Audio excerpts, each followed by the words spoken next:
Hello friends, Jarvis campus में आपका स्वागत है। आज हम बात करने वाले हैं ग्राफिकल रिप्रेजेंटेशन ऑफ पॉलिनोमियल के बारे में। आप लोग सोचो कि पॉलिनोमियल का ग्राफिकल रिप्रेजेंटेशन तो हमने पढ़ लिया है, राइट। वहाँ पे हमने पढ़ा था लीनियर पॉलिनोमियल के बारे में, पर अभी यहाँ पे हम बात करने वाले क्वाड्रेटिक पॉलिनोमियल के बारे में। तो कि क्वाड्रेटिक पॉलिनोमियल की बात करें तो पहले तो आपको उसका बेसिक फॉर्म पता होना चाहिए, यानी कि उसका बेसिक फॉर्म क्या है, तो कि ax² + bx + c है, राइट। यहाँ पे जो आप अगर बात करने वाले हैं ग्राफिकल रिप्रेजेंटेशन के बारे में, तो आपके पास यहाँ पे एक एग्जांपल होना चाहिए। तो हम एक एग्जांपल ले लेते हैं, x² + 2x + 1। अभी आप लोगों ने जब लीनियर पॉलिनोमियल के बारे में पढ़ा था तो वहाँ पे आपने पढ़ा था कि जो x एक्सिस होता है, y एक्सिस होता है। तो x एक्सिस में हम क्या पुट डाउन करते हैं, तो कि x की वैल्यूज़ पुट डाउन करते थे, और y एक्सिस पे क्या पुट डाउन करते थे, तो कि y एक्सिस पे हम कुछ p ऑफ x की वैल्यू पुट डाउन करते थे। यानी कि हमने वहाँ पे पढ़ा था कि x जो है वो इंडिपेंडेंट था और y जो है वो डिपेंडेंट होता है x के ऊपर।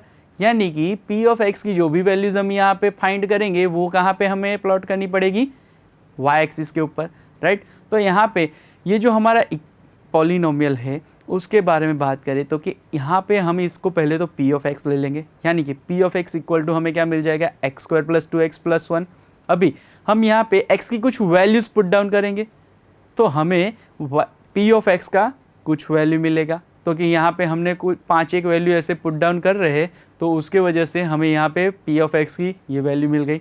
और वहाँ पे हमने पढ़ा था लीनियर पॉलिनोमियल में कि ये जो x और p ऑफ x की वैल्यूज़ हमें मिलती है उसके ऊपर से कुछ हम कोऑर्डिनेट्स तैयार करते थे जिसको हम प्लॉट करते थे ग्राफ में।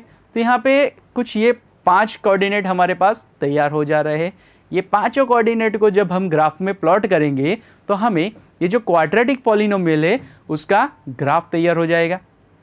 तो अगर यहाँ पे आप देखते हो कि ये हमारे पास ग्राफ तैयार है, उसके ऊपर x axis y axis ready हो गया है, उसके ऊपर हमने पॉइंट्स नोट डाउन कर दिए है, राइट।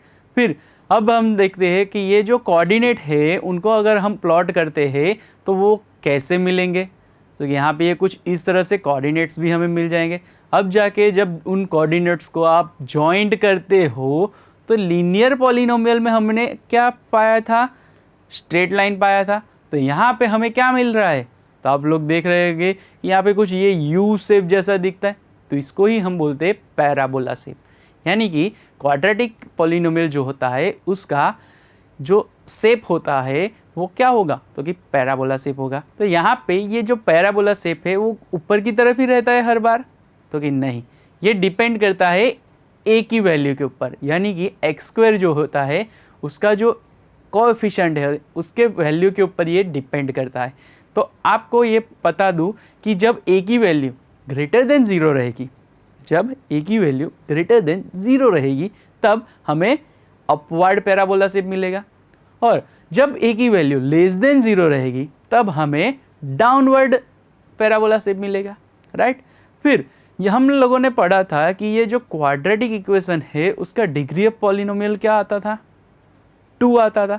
और हमने ये भी पढ़ा था कि जब डिग्री ऑफ पॉलिनोमियल 2 आता है यानी कि यहाँ पे हमें कितने ज़ीरोज़ मिल सकते हैं पॉलिनोमियल के, 2 ज़ीरोज़ मिल सकते हैं। तो ये तो हमने बात किया था डिग्री ऑफ पॉलिनोमियल के ऊपर से। तो क्या हम ये ग्राफ के ऊपर से भी पता चला सकते हैं कि यहाँ पे ये जो कोई भी ग्राफ दिया गया हो तो उसके ऊपर से हमें पता चल सकता है कि ये जो पॉलिनोमियल है उसके कितने ज़ीरोज़ मिलेंगे। तो कि हाँ, यहाँ पे आप लोग देख सकते हो पहले ग्राफ में ये जो पैराबोला शेप है वो एक्स एक्सिस को कितनी बार कट डाउन करता है, तो कि 2 बार कट आउट करता है। यानी कि इंटरसेक्ट कर रहा है यहाँ पे 2 बार, तो कि ये जो 2 बार इंटरसेक्टिंग करेगा यानी कि इसका मतलब है कि ये जो पॉलिनोमियल, जिस पॉलिनोमियल का ग्राफ है उस पॉलिनोमियल के 2 ज़ीरोज़ होंगे। सेकंड ग्राफ अगर आप देखते हो तो सेकंड ग्राफ के अंदर आप लोगों को दिख रहा है कि ये जो पैराबोला शेप है वो एक ही बार इंटरसेक्ट कर रहा है हमारे एक्स एक्सिस को। यानी कि ये जो पैराबोला शेप जिस भी किसी भी पॉलिनोमियल का होगा वो पॉलिनोमियल का ऑन एंड ओनली 1 ज़ीरो होगा, राइट। और यहाँ पे तीसरे ग्राफ में आप देख पा रहे हो कि पैराबोला शेप एक्स एक्सिस को टच ही नहीं कर रहा है, यानी कि इंटरसेक्ट नहीं कर रहा है।